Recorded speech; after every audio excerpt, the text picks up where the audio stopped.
उम्मीद है आप सभी अच्छे होंगे।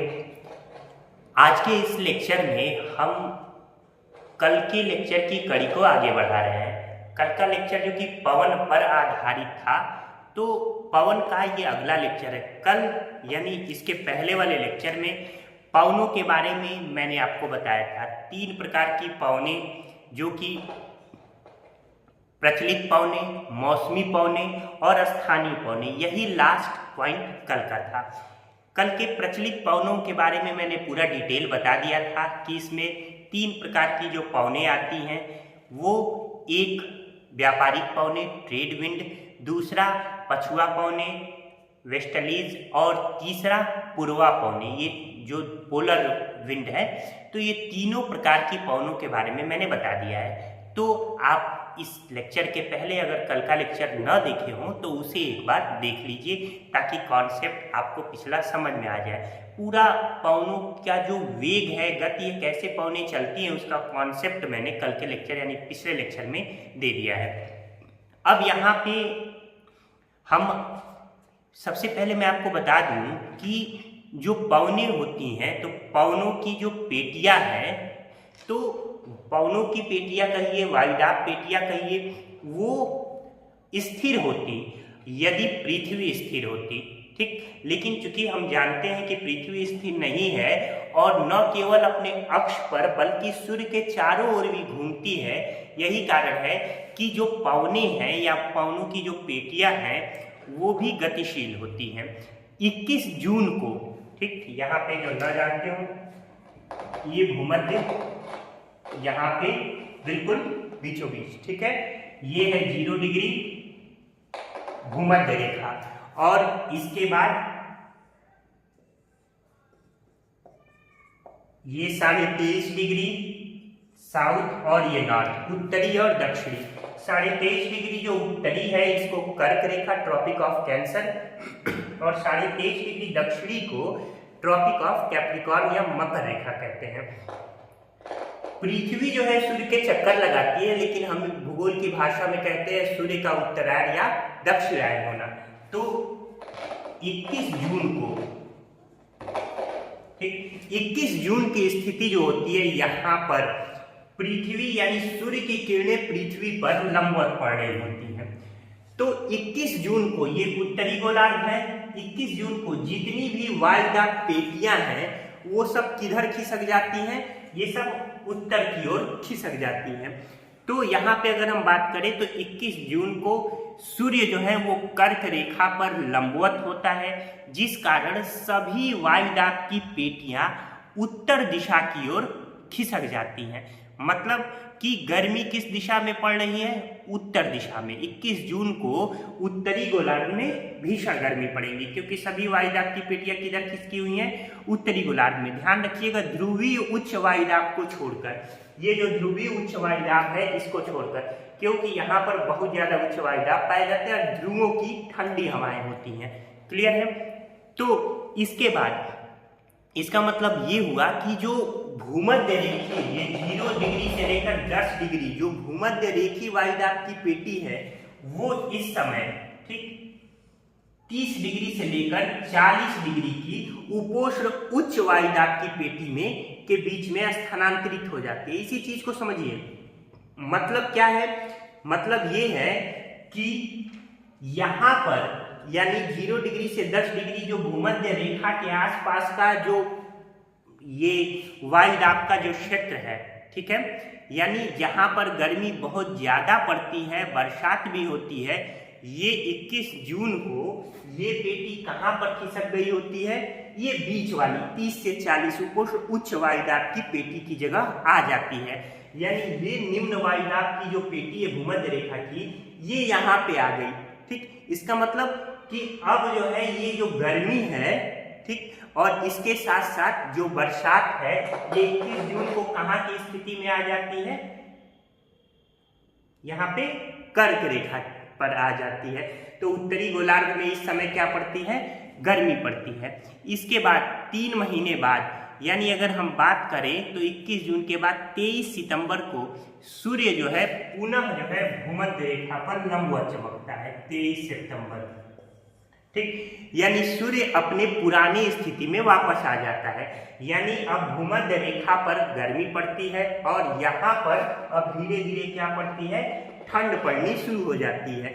यानी जो ये भूमध्य रेखा का निम्न वायुदाब का क्षेत्र था जो कि यहाँ पर पहुंचा था, अब यहाँ से फिर निम्न वायुदाब का केंद्र 21 जून से 23 सितंबर के बीच में धीरे धीरे नीचे आ जाता है और यहाँ पर ऊपर अब फिर से उच्च वायुदाब का क्षेत्र हो जाता है।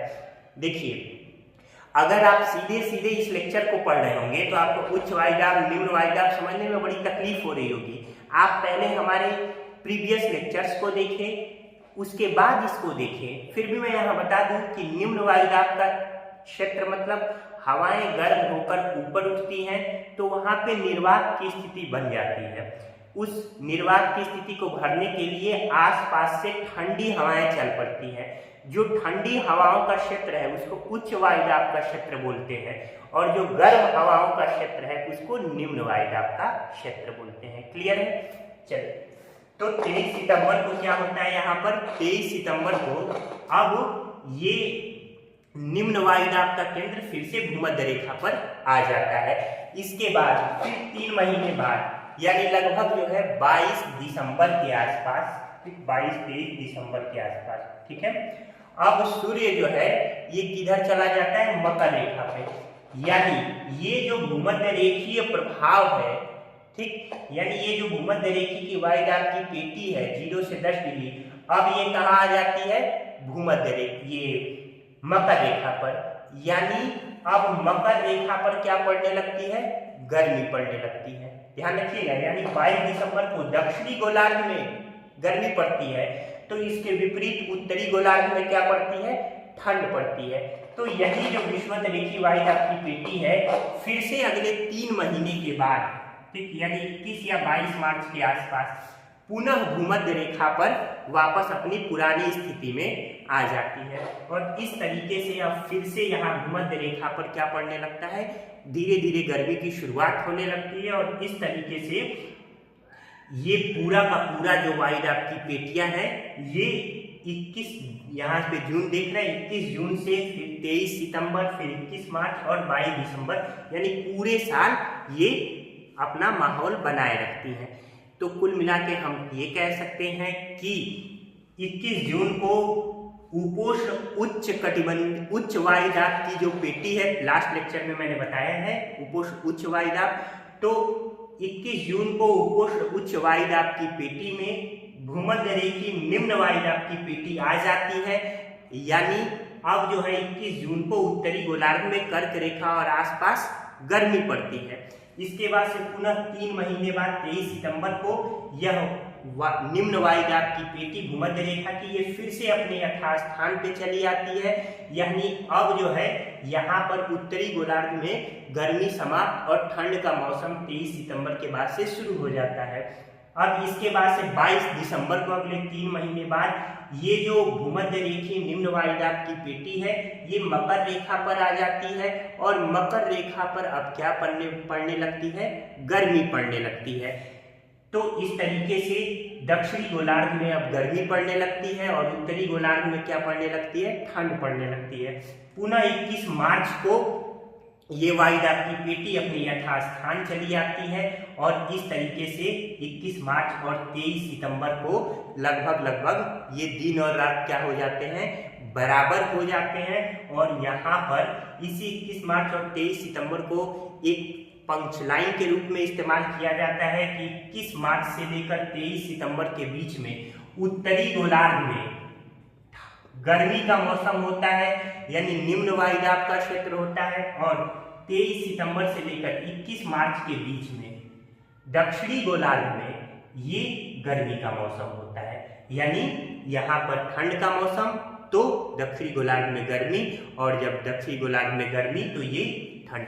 तो ये वायुदाब की पेटियां यहाँ पर मैंने बताया कि कैसे वायुदाब की पेटियां जो है स्थानांतरित होती है। कौन सी 2 पेटियां स्थानांतरित हुई है, एक ये देख रहे हैं भूमध्य रेखी निम्न वायुदाब की पेटी और ये उच्च वायुदाब की पेटी उपोष्ण उच्च वायु, ये दोनों पेटियां स्थानांतरित होती है। प्रश्न पूछ लिया जाता है कौन सी पेटियां स्थानांतरित होती है और ऐसे करके।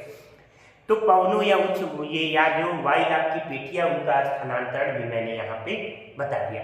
अब आइए आगे चलते हैं। जैसा कि मैंने शुरू में ही बताया कि कल के लेक्चर का मैंने पहला ट्रेड विंड वगैरह समाप्त कर दिया था। आज मैं आपको सामयिक पवनों के बारे में बताता हूँ। सामयिक जो पवनें होती है उनको जो है मौसमी पवनें भी कहा जाता है, सीजनल विंड भी कहा जाता है। फिर मैं आपसे आग्रह कर रहा हूँ कि अगर आपने हमारे पिछले 2-3 लेक्चर्स नहीं देखे हैं तो उसको देख ले। विश्व भूगोल की समझ विकसित करनी है तो, नहीं तो फिर अगर चीज़ें समझ में ही ना आए तो रट कर दिमाग में नहीं बैठा सकते। डिस्क्रिप्शन बॉक्स में हमारे लेक्चर्स का लिंक भी होगा। दूसरी बात कि मैं यहाँ बहुत बड़ा बड़ा इसलिए भी नहीं लिखता हूँ क्योंकि इसका ऑलरेडी PDF जो है हमारे पेड टेलीग्राम ग्रुप में आपको प्रोवाइड होगा। महज 499 रुपये का ये लगभग 2 साल का पूरा बैच आपको जिस प्रोवाइड किया जा रहा है, यानी प्रतिदिन 1 रुपये से भी कम, उतना तो आप इधर उधर खराब कर देते। अगर इस 499 रुपये में आपको PDF 30 से अधिक test series, full test series, RO का पूरा 200 क्वेश्चन हिंदी और GS मिला के, इसी तरीके से GS का UP PCS का भी पूरा 150 क्वेश्चन, इसके अलावा 3 से 4 अलग से CSET का भी पेपर, तो ये सब आपको प्रतिदिन के करंट अफेयर्स की PDF, महत्वपूर्ण नोट्स की PDF सब आपको हमारे उस चैनल पर मिलेगी। तो इस तरीके से केवल 499 रुपये में वो है। डिस्क्रिप्शन बॉक्स में हमारे टेलीग्राम चैनल का लिंक होगा, आप उस पर क्लिक कीजिए, जाके ज्वाइन कीजिए। वहाँ आपको इन्फॉर्मेशन मिल जाएगी कि कैसे आप हमारे पेड बैच को ज्वाइन कर सकते हैं। केवल और केवल 499 रुपये में 2 साल के लिए, यानी प्रतिदिन 1 रुपये से भी कम। खैर, यहाँ आगे बढ़ते हैं। तो सामयिक जो पवने हैं इनमें सबसे पहला मानसूनी पवने, जैसा कि कल मैंने बताया था। इसके बाद स्थल समीर और समुद्री समीर है। इसके अलावा पर्वतीय और घाटियों वाली समीर यानी पवने हैं। जो मानसून पवने हैं इनकी उत्पत्ति कर्क और मकर रेखा के बीच होती है। कल के लेक्चर में मैंने बताया था कर्क और मकर रेखा के बीच में व्यापारिक पवनों की पेटी है, यानी आसान भाषा में हम कहें तो मानसून पवने जो होती है वो इसी के बीच में कर्क और मकर रेखा के बीच में क्या करती है, उत्पन्न होती है इन व्यापारिक पवनों की पेटी में, ट्रेड विंड्स की पेटी में। ठीक, मानसूनी पवने, भारत में मानसूनी पवने बारिश का कारण बनती है। भारत की मानसून, भारत की जलवायु में मैं इस पर और चर्चा डिटेल में करूंगा। 6 महीने यहाँ पर स्थल से समुद्र की ओर और 6 महीने समुद्र से स्थल की ओर हवाएं बहती हैं। तो समुद्र से स्थल की ओर हवाएं कब बहेंगी, जब स्थल गर्म होगा। ध्यान रखिए, कॉन्सेप्ट में फिर से दोहरा दे रहा हूं कि स्थल और समुद्र, क्योंकि ये आगे भी है। ठीक, हवाएं जो है उच्च वायुदाब से निम्न वायुदाब की तरफ चलती है। क्यों? क्योंकि जब गर्मी होगी तो वो हवा ऊपर उठेगी, वहां पे निर्वात की स्थिति होगी, आसपास की ठंडी हवाएं उसे भरने के लिए वापस आएंगी, फिर गर्म होकर ऊपर उठेंगी। तो जब स्थल अगर गर्म है और समुद्र अगर ठंडा है, अपेक्षाकृत इसकी अपेक्षा अगर ठंडा है, तो इसे ही हम दूसरी भाषा में कहेंगे उच्च वायुदाब का क्षेत्र। ठीक, और इसे कहेंगे निम्न वायुदाब का क्षेत्र। यानी हवाएं कैसे चलेंगी, ये समुद्र से स्थल की ओर। तो गर्मी के दिनों में स्थल जो होता है वो क्या होता है, जल्दी आप स्थल की प्रॉपर्टी भी जानते हैं कि स्थल तेजी से गर्म होता है और तेजी से ठंडा होता है। जबकि फिजिक्स में भी आप पढ़े होंगे, जबकि समुद्र जो है धीरे धीरे गर्म और धीरे धीरे ठंडा होता है। तो गर्मी के दिनों में सूर्य की किरणें स्थल पर पड़ती है तो तेजी से गर्म हो जाता है, निम्न वायुदाब का क्षेत्र हो जाता है और समुद्र से लेकर स्थल तक हवाएं चलती है। यानी 6 माह हवाएं समुद्र से स्थल की ओर चलेंगी, किस ऋतु में, ग्रीष्म ऋतु में, और 6 माह हवाएं स्थल से समुद्र की तरफ चलेंगी, कब, शीत ऋतु या ठंडी ऋतु में। तो ये समझ गए, स्थल से समुद्र ठंड में और ये ग्रीष्म में। क्योंकि ठंड में जो है स्थल जो है क्या होता है, अपेक्षाकृत ठंडा हो जाता है और समुद्र अपेक्षाकृत गर्म हो जाता है। तो उम्मीद है कि ये चीजें आप समझ पाए होंगे। तो ये बातें रही मानसूनी पवनों की। इसके बाद से स्थलीय समीर और ये समुद्री समीर की हम बात करते हैं। देखिए, यहीं पर जो मैंने कॉन्सेप्ट बताया वही यहाँ पे लागू होगा। यदि स्थल, ठीक है, अधिक गर्म है, यहाँ देख रहे हैं, और समुद्र जो है वो क्या है, कम गर्म है। तो समुद्र पर उच्च वायुदाब का क्षेत्र होगा और स्थल पर निम्न वायु का दाब का क्षेत्र होगा।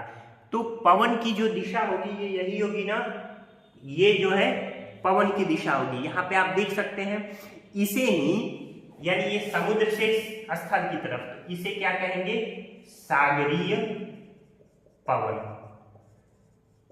या सागरीय पवन। ठीक, इसमें कोई दिक्कत, यानी जब समुद्र से स्थल की तरफ हवाएं चलेंगी तो इसे क्या कहेंगे, सागरीय पवन कहेंगे। ये स्थिति होती कब है, देखिए मैंने बताया ना, अभी ग्रीष्म का मैंने दिया था, लेकिन अब मैं कॉन्सेप्ट ये पूछ रहा हूं कि दिन में या रात में। तो आप क्या कहेंगे, जब सूर्य निकलेगा तभी ये स्थिति होगी, यानी सुबह 10 बजे से लेकर सूर्यास्त तक सागरीय समीर की स्थिति बनी रहती है, यानी सागरीय समीर चलती है। यहाँ पे देखिए, जब सुबह सूर्य निकलता है, ठीक है, तो स्थल तेजी से गर्म और तेजी से ठंडे होते हैं। तो सूर्य के निकलने के साथ साथ सूर्य की किरणें जब स्थल और समुद्र पर पड़ती है तो सबसे पहले कौन गर्म होगा, स्थल गर्म होगा, यानी स्थल पर समुद्र की अपेक्षा जो है निम्न वायुदाब का क्षेत्र क्रिएट हो जाएगा और समुद्र पर उच्च वायुदाब का क्षेत्र होगा। इसलिए हवाएं जो है समुद्र से स्थल की तरफ दिन में चलेंगी, यानी लगभग सुबह 9-10 बजे से लेकर सूर्यास्त तक हवाएं जो है समुद्र से स्थल की तरफ चलती है और इसे जो है सागरीय पवन कहते हैं। आप चाहे तो लिख भी सकते हैं, एक बेहतरीन नोट्स हमारे टेलीग्राम चैनल पर भी आपको लगातार दिया जा रहा है, इसका भी नोट्स आपको मिल जाएगा, इसलिए मैं बहुत ज़्यादा लिखने पर फोकस नहीं कर रहा हूँ। फिर भी आप चाहे तो मैं जो बोल रहा हूँ उसका नोट्स बना सकते हैं। इसके बाद से सागरीय पवन समझ गए। अब हम स्थलीय पवन की बात करें तो ठीक इसके उल्टा, जब रात होती है तो प्रॉपर्टी ये होती है कि स्थल जो है वो तेजी से गर्म होता है तो तेजी से ठंडा हो जाता है। तो स्थल ठंडा हो गया, तो स्थल ठंडा हो गया तो यहाँ उच्च वायुदाब का केंद्र स्थापित हो गया ना, और समुद्र तो धीरे धीरे ठंडा होगा ना, तो अभी भी यहाँ अपेक्षाकृत निम्न वायुदाब का केंद्र है। तो हवाएं स्थल से समुद्र की तरफ चलने लगेंगी। तो स्थल से समुद्र, तो इसको क्या कहेंगे, स्थलीय या स्थल पवन कहेंगे। क्लियर। और ये स्थिति कब होगी, रात्रि में होगी, यानी सूर्यास्त से लेकर लगभग सुबह 8 बजे तक।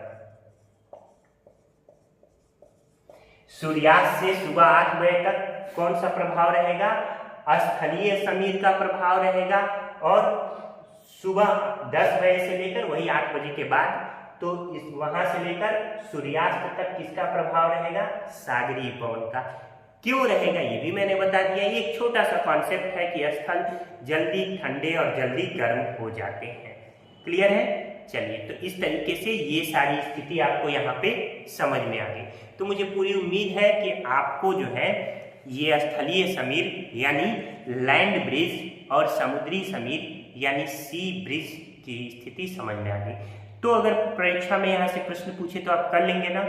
तो बताइए कि रात्रि के समय कौन सा समीर चलता है, तो आपका सही जवाब क्या है, स्थलीय समीर। स्थलीय समीर जो है कहाँ से चल रहा है, स्थल से चल रहा है ना, और समुद्र की तरफ। तो स्थल पर तो पानी का अभाव होता है ना, जब बिना पानी के पानी की तरफ जाएगा तो बड़ा शुष्क होगा, ठीक, तो शुष्क होगा, इनमें नमी नहीं होती। चूंकि ये हवाएं शुष्क होती हैं, यही कारण है कि तटीय भागों पर समकारी प्रभाव पड़ता है, यानी न अधिक ठंड पड़ती है न अधिक गर्मी। पुणे देख लीजिए, महाराष्ट्र देख लीजिए, यानी मुंबई देख लीजिए, तो यहाँ पर न अधिक गर्मी पड़ेगी न अधिक ठंड पड़ेगी, समकारी प्रभाव होता है। लेकिन बारिश बहुत ज़्यादा होती है। कारण क्या है, यहाँ बारिश ज़्यादा हो जाती है क्योंकि समुद्री पवनें दिन में चलती हैं, जिसके कारण से यहाँ दिन में बारिश का माहौल बन जाता है। तो इस तरीके से मुझे उम्मीद है कि आपको स्थलीय समीर और समुद्री समीर समझ में आया होगा। अगला है पर्वतीय पवनें या घाटीय पवनें।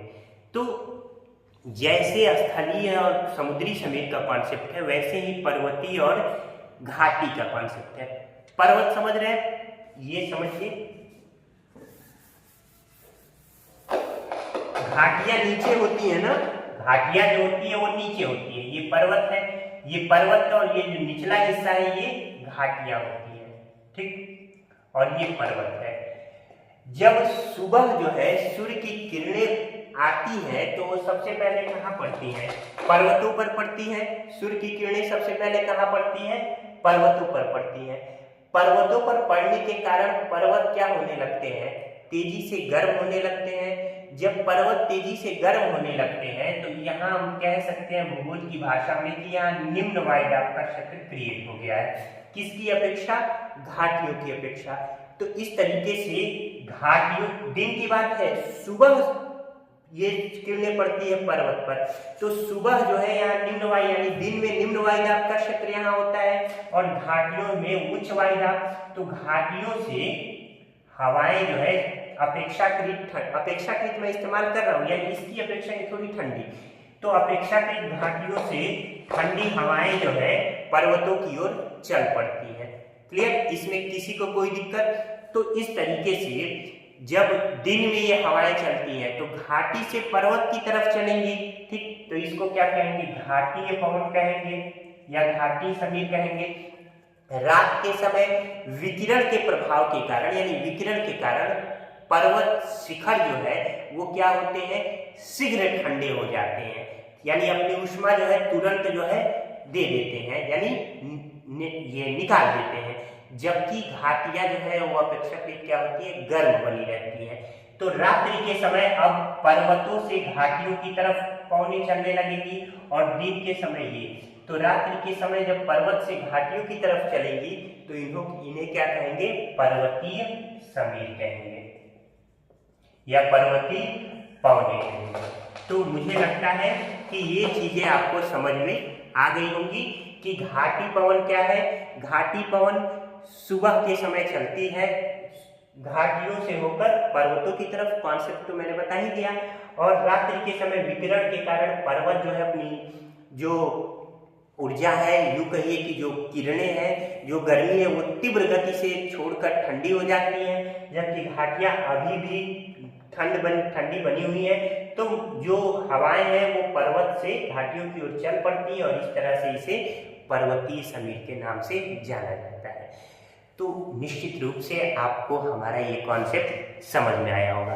तो मुझे उम्मीद है कि पर्वतीय समीर, घाटी समीर, समुद्री समीर, इसके अलावा स्थलीय समीर, मानसूनी पवनों की जो पेटियां हैं वो सब आपको अच्छे से समझ में आई होंगी।